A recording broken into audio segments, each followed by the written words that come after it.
ప్రభునందు ప్రియమైన దేవుని బిడ్డారా, ప్రభువైన యేసు నామమున మీకు శుభములు. జీవముగల దేవుని కృపావర్షం మీపై సమృద్ధిగా కురియునుగాక. ఈ దినం అనగా ఆగస్టు నెల 15వ తారీఖు 2026 శనివారం హోలీ ట్రింటీ చర్చ్ మినిస్ట్రీస్ వారు అందించు అనుదినమన్న ఈ దిన మన ధ్యానాంశం యేసు ప్రభువులోనే స్వాతంత్రం. యేసు ప్రభువులోనే స్వాతంత్రం. దేవుని వాక్యం చదువుకుందామండి. యోహాను సువార్త 8వ అధ్యాయము 31-32 వచనాలు. కాబట్టి యేసు ప్రభు తన నమ్మిన యూదులతో, మీరు నా వాక్యమందు నిలిచిన వారైతే నిజముగా నా శిక్షలయ్యండి, సత్యమును గ్రహించదు, అప్పుడు సత్యం మిమ్మల్ని స్వతంత్రంగా చేయనని చెప్పాను. దేవుడు తన పరిశుద్ధ వాక్యం దీవించిన గాక. దేని బిడ్డరా, మీ అందరికీ ప్రభు పేరట స్వాతంత్ర శుభాకాంక్షలు భారతదేశ ప్రజలకు నేను తెలియజేస్తున్నాం. మరి దేని బిడ్డ మరి ఆగస్టు నెల 1947 ఆగస్టు 15 భారతదేశానికి బ్రిటిష్ పాలన నుండి స్వాతంత్రం పొందినట్లుగా చూస్తున్నాం. మరి ఈ 1947 ఆగస్టు 15 అర్ధరాత్రి భారతదేశం స్వతంత్ర దేశంగా అవతరించినట్టుగా చూస్తున్నాం. దేవుని స్తోత్రం. దాదాపు 200 సంవత్సరాల బ్రిటిష్ పాలన తర్వాత మనకు స్వేచ్ఛ వచ్చిన రోజు ఇది. ఆ రోజు జవహర్లాల్ నెహ్రూ గారు ఢిల్లీ ఎయిర్పోర్ట్ నుండి ట్రైస్ట్ విత్ డెస్టినీ ప్రసంగం చేసినట్టుగా చూస్తున్నాం. ఢిల్లీ ఎయిర్పోర్ట్ నుండి ప్రధానమంత్రి జాతీయ జెండా ఎగురవేసి ప్రసంగం చేశారు.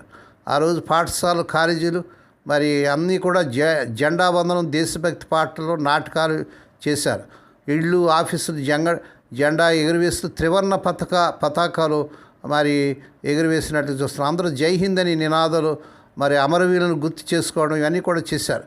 మరి ఈ దినాన మనం ఈ 1947 నుండి లెక్కిస్తే 79వ స్వాతంత్ర దినోత్సవం, అంటే భారతదేశానికి 79 సంవత్సరాలు స్వాతంత్రం వచ్చి పూర్తయిందనమాట. దేవుని స్తోత్రం. ఈ దినం మరి చర్చెస్లో, మరి అనేక చోట్ల గృహాల్లో మరి మన దేశం కోసం, మన దేశ నాయకుల కోసం, మన దేశ రక్షణ కోసం ప్రార్థించే గొప్ప దినం కనుక మీ మందిరాల్లో, మీ కుటుంబాల్లో మరి కుటుంబ ప్రార్థనలు మన దేశం కోసం మనం ప్రార్థన చేయవలసిన ఆవశ్యకత ఎంతో ఉంది. దేవుని స్తోత్రం కలుగునుగాక. దేని బిడ్డ, దేవుడు మానవాడికి ప్రసాదించిన మహావర ప్రసాదాలు ఒకటి స్వాతంత్రం. మానవుడికి స్వాతంత్రం దేవుని ద్వారా మాత్రమే లభ్యమవుతుంది. దేవుని ద్వారా లభ్యమైంది మాత్రమే అస్సలు శిస్సులైన స్వాతంత్రం. అనాది నుండి వేలాది సంవత్సరాలుగా మానవుడు చేసిందల్లా దేవుడిచ్చిన స్వాతంత్రాన్ని దుర్వినియోగం చేయడమే. ఆ దుర్వినియోగం ఏదైనా తోటలో ఆదాము అవ్వల ద్వారా ప్రారంభమైంది. ఆనాటి నుండి ఈనాటి వరకు యథేచ్ఛగా నిరాటకంగా కొనసాగుతుంది. దేవుడు సృష్టి ఆరంభంలో మానవుడిని స్వేచ్ఛాజీవిగా నిర్మించాడు. ఈ కాలగాతులన్నీ ముగిసి ఈ సృష్టి యావత్తు సమసిపోయి ఆయన తీర్పు సింహాసనం ముందు మానవాళి యావత్తు నిలబడనున్న సమయంలో మళ్ళీ మానవుడు జీవులుగా నిలబడాలనేదే ఆయన శాశ్వత సంకల్పం. అందుకే మానవుడు దేవుని ధిక్కరించి దేవుడిచ్చిన స్వాతంత్రాన్ని కాలదాన్ని సాతానుకు, వాడి తంత్రాలకు తల వగ్గి తనను తాను పాపానికి బానిసగా చేసుకున్న తర్వాత కూడా దేవుడు మానవుని విముక్తి కోసం తన అత్యంత కృపను బట్టి ఒక రక్షణ ప్రణాళికను ఏర్పరిచి మానవుడు పోగొట్టుకున్న స్వాతంత్రాన్ని అతను మళ్ళీ సమకూర్చే ఏర్పాటు చేశాడు. తన ప్రియకుమారుడైన యేసు ప్రభుని లోకాన్ని పంపించి ఆయన కల్వరి యాగం ద్వారా మానవుని పాపపు బానిసత్వపు విముక్తికి కడపట్టి బొట్టు దాకా ప్రియప్రభు రక్తాన్ని దారిపోసాడు. దీని బిడ్డ, నువ్వు ఎరుగుదువా? నీకోసం వేసే కిలవరి శిలువ రక్తం దారిపోసి నిన్ను పాపం నుంచి, శాపం నుంచి విడిపించాలనే ప్రభు తన రక్తాన్ని చిందించాడు. పాపం చేయవాడు పాపంలో దాసునని ప్రియప్రభు వారు సెలవిచ్చాడు. ఈనాడు త్రాగుడికి, వ్యభిచారానికి మరి చూసినట్లయితే మరి ఆయా వ్యభిచారానికి, చెడుతనానికి మానవుడు మరి బానిసైపోయాడు. విడుదల పొందలేని పరిస్థితిలో ఉన్నాడు, కట్టబడి ఉన్నాడు.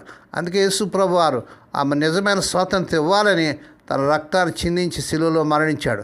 అందువల్ల యేసు ప్రభు వారి రక్షణ వార్త సువార్త మాత్రమే కాదు, సర్వ మానవాడికి అది స్వాతంత్రపు వార్త. దేవుని స్తోత్రం. యేసు ప్రభు సత్యం, ఆ సత్యంలో నిలిచిన వారే ఆయనకు నిజమైన శిష్యులు. అప్పుడు ఆ సత్యం మనం స్వతంత్రంగా చేస్తుందని వాక్యంలో మనం యోహాను సువార్త 8వ అధ్యాయం 31వ వచనంలో మనం చూస్తున్నాం. ఏదైనా తోటలో పోగొట్టుకున్న స్వాతంత్రపు మానవుడు తిరిగి రాబట్టుకోవడానికి చేయని ప్రయత్నం అట్లేదు.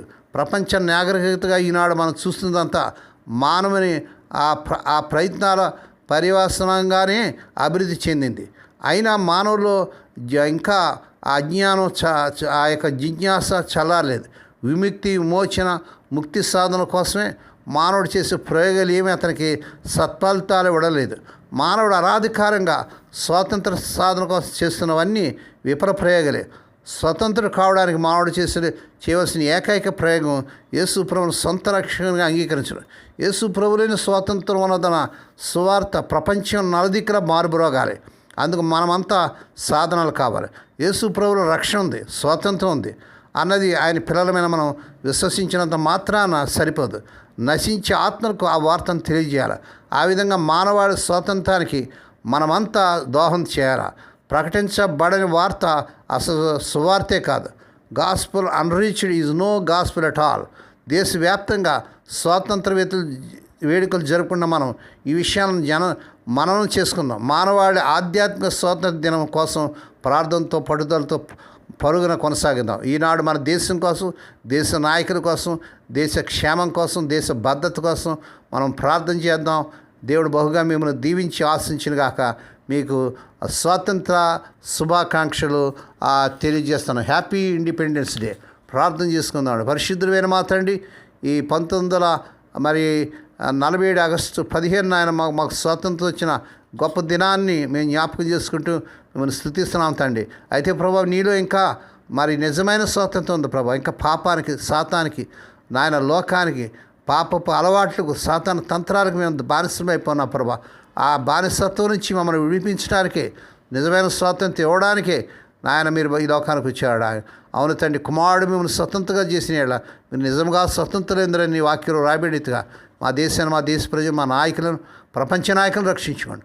మా దేశంలోని 29 రాష్ట్రాలను నాయన మీరు రక్షించుకోండి. ఆయన మా దేశంలో ఉన్నటువంటి ప్రభా 45 కోట్ల ప్రజల రక్షణ నిమిత్తమే ప్రార్థన చేస్తున్నాం తండ్రి. నాయన నీ స్తోత్రాలు. పాపం నుంచి, నాయన చెడుతనం నుంచి విడుదల చేయండి. అని మూఢనమ్మకాల నుంచి విడుదల చేయండి ప్రభా. అయ్యో, మా దేశం నిజమైన స్వాతంత్రం పొందడానికి సహాయం చేయండి. మీలోనే నిజమైన రక్షణ ఉన్నదని గ్రహించి నీ రక్షణ వీళ్ళలోకి వచ్చేది చేయండి ప్రభా. నీ కొందనాలు. మా దేశ నాయకులు, మా రాష్ట్రపతి, ప్రధానమంత్రి, ముఖ్యమంత్రి, గవర్నర్, పార్లమెంట్ సభ్యులు, అధికారులందరినీ రక్షించుకోండి. 29 రాష్ట్రాల ముఖ్యమంత్రులు, గవర్నర్లు, పార్లమెంట్ సభ్యులు అందరినీ రక్షించుకోండి. ఏదైనా మందిరాల్లో జరిగే ఆరాధనలు, ఈ ప్రార్థనలు, స్తుతులు అన్నింటినీ మీరు సహాయం చేయమని సమస్త మహిమాఘనత మీకే చెల్లించుకుంటూ నాయన మరొకసారి దేశ నాయకులు అందరినీ జ్ఞాపకం చేసుకుంటూ మహిమ నీకే, ఘనత నీకే చెల్లించుకుంటూ యేసయ్య పరిశుద్ధ నామమున స్తుతించి గణపరిచి వేడుకొని ప్రార్థిస్తున్నాం తండ్రి. ఆమేన్. మన ప్రభువైన యేసుక్రీస్తు వారి కృప, తండ్రి అయిన దేవుని ప్రేమ, పరిశుద్ధాత్మ దేవుని కన్నుల సహవాసము సదాకాలం మీ తోడేండి నడిపించి బలపరచునుగాక. ఆమేన్.